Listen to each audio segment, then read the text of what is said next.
Assalamualaikum warahmatullahi wabarakatuh. Saya Gisna Haji Santoso, NIM 2018-142 dari kelas AIK 3 Muqtadin B. Di sini saya akan menjelaskan mengenai resensi dari film Sang Pencerah.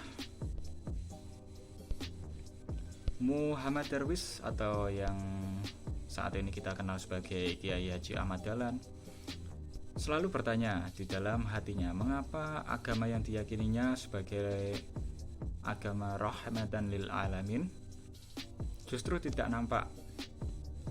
Secara fakta ada banyak sekali masyarakat yang terlantar dan justru dibiarkan oleh para pemuka agama di saat itu.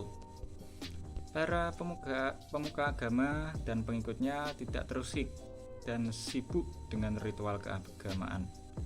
Setiap hari mereka sholat berjamaah, sementara masyarakat miskin di sekitar masjid sudah kehilangan harapan untuk hidup. Pemahaman agama juga bercampur aduk dengan kepercayaan mistik berlebih-lebihan.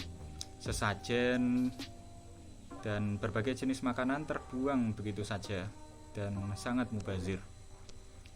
Bila sebuah kebiasaan lalu dibungkus dengan kepercayaan sebagai sesuatu yang sakral, maka kebiasaan itu dianggap sebuah kebenaran pada zaman tersebut.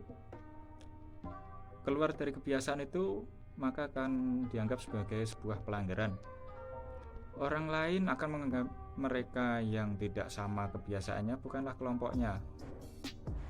Bila kebiasaan ini mengusik kenikmatan atasannya atau pemuka agama tersebut, maka orang yang mengusik harus dimusnahkan. Keadaan bercampur aduk dengan pimpinan agama yang mudah memberi cap kafir bagi mereka yang tidak sepemahaman dengan apa yang mereka ajarkan. Itulah gambaran secara umum yang terjadi di daerah Yogyakarta pada saat itu. Cap kafir tersebut sangat mujarab sehingga orang tidak ada yang mempertanyakan kekeliruan, dan hal ini akan terus terjadi. Tetapi mereka banyak yang tidak paham makna iman, musyrik, mistik, dan sebagainya, lalu bercampur baur menjadi sebuah kepercayaan yang seakan kebenarannya wajib untuk ditaati oleh semua orang yang meyakini keyakinan tersebut. Ketika Darwis membahas semua itu dengan ayahnya, sang ayah tidak sepenuhnya menerima. Dikatakannya bahwa agama itu bukan soal akal saja, tetapi harus dengan hati. Pernyataan ini ada benarnya, tetapi hati yang bagaimana dulu? Hati yang susah dilumuti kesenangan duniawi, kedudukan, pangkat, dan sebagainya dengan kepercayaan yang seolah-olah agung.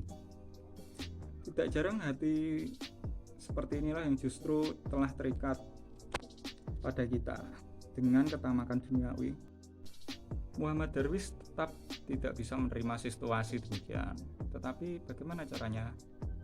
Inilah yang menjadi esensi perjuangan Kiai Haji Ahmad Dahlan atau Muhammad Darwis.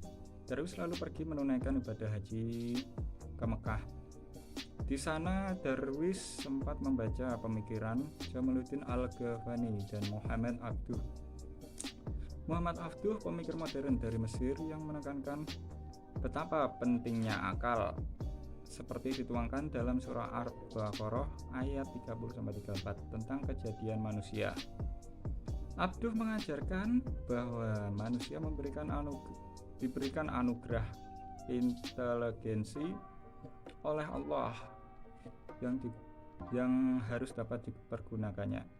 Manusia bukanlah kerbau yang ditusuk hidungnya lalu mengekor kemana saja maunya pemimpinnya. Abduh berprinsip bahwa kebebasan berpikir untuk selalu bertanya dan berinovasi adalah modal kemajuan sebuah negara. Negara maju menurut Abduh adalah negara yang pandai menggunakan otaknya. Abduh juga dikenal dekat dengan tokoh-tokoh di kalangan Nasrani dan Yahudi. Pola pendidikan ini tentu sangat berbeda dengan yang selama ini dianggap kebenaran di Jogja, yakni petuah guru atau para ulama di daerah tersebut adalah sebuah kebenaran. Murid hanya boleh mengikuti tanpa ada bantahan sedikit pun. Seperti kebiasaan masa itu, orang Indonesia pergi berhaji lalu mendapatkan nama baru. Begitu pula Darwis yang mendapatkan nama baru menjadi Ahmad Dahlan. Dengan berbagai nalar yang kuat ditambah pengetahuan agama yang semakin banyak selama di Mekah, Ahmad Dahlan semakin memiliki modal untuk melakukan perubahan di daerah Yogyakarta pada khususnya. Sepulang dari Mekah, Ahmad Dahlan dijadikan imam masjid di Kauman dan berhak memberikan tausiah. Ceramah-ceramahnya agak berbeda dengan para kiai pada umumnya. Ahmad Dahlan justru menekankan betapa pentingnya akal dalam ceramahnya. Dengan berbekal pengetahuan dan ilmu bumi dan penggunaan kompas, Ahmad Dahlan mempertanyakan arah sholat yang sudah bertahun-tahun diterima sebagai suatu kebenaran. Ini pun membuat hampir semua jamaah, terutama para kiai, tersinggung. Mereka tidak mau menerima penjelasan berbasis ilmu pengetahuan yang dipakai oleh Ahmad Dahlan. Inilah barangkali yang ada di dalam salah satu surat Al-Baqarah, yaitu dijelaskan yang artinya tertutuplah mata dan hati sehingga mereka tidak mau belajar. Ahmad Dahlan berpendapat bahwa penggunaan alat dan ilmu pengetahuan adalah bagian dari proses modernisasi, akan tetapi tidak semudah membalikkan tangan untuk meyakinkan mereka yang sudah terlanjur dengan kebiasaan-kebiasaan yang telah mengakar.